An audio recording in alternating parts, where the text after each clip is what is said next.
Ito yung napakalaking barko na aktual natin na kukuhanan ngayon ng operation nila sa pagbubuhos ng mga buhangin na galing pa ng Zambales. Ngayon dito sa project na ito from Pasay Reclamation Development Project na may sukat na 360 hectares.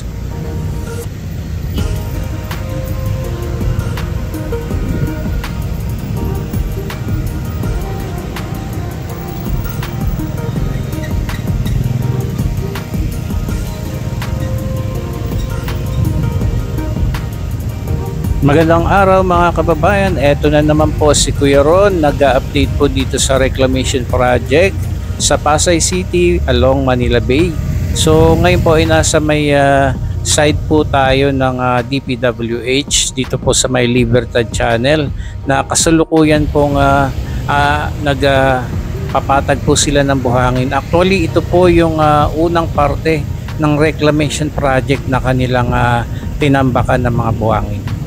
At sa ngayon nga po, ito yung bulldozer na pinapatag niya itong mga buhangin dyan. Mga month of October, taong 2022 pa natin naabutan ang operation nila rito. Ito yung unang area na kanilang tinambakan. Nagulat nga kami dyan dahil nga biglang nagkaroon ng mga pagtatambak ng buhangin dyan. And sa loob ng mahigit na isang taong pagbubuhos ng buhangin ay napakalawak na po talaga ng area na yan. Yan po yung Island A mga kababayan, at bagamat napatigil nga po ito pansamantala mga 2 buwan mahigit ay ngayon nga po ay nabigyan po muli ng chances na may pagpatuloy itong project na ito, at ngayon nga po ay ongoing ang kanilang mga operations dito sa Manila Bay. So nung unang tinatambakan pa yan at nakakarating po tayo dyan at naabutan din po natin yung mga kababayan natin na naliligo dyan at nagpipishing. Talagang dami din naman pong mga isda na nakukuha dyan, at yung mga mangingisda dyan sa gilid lamang ng DPWH ay dyan po nakapark yung kanilang mga bangka. Ito yung Island A.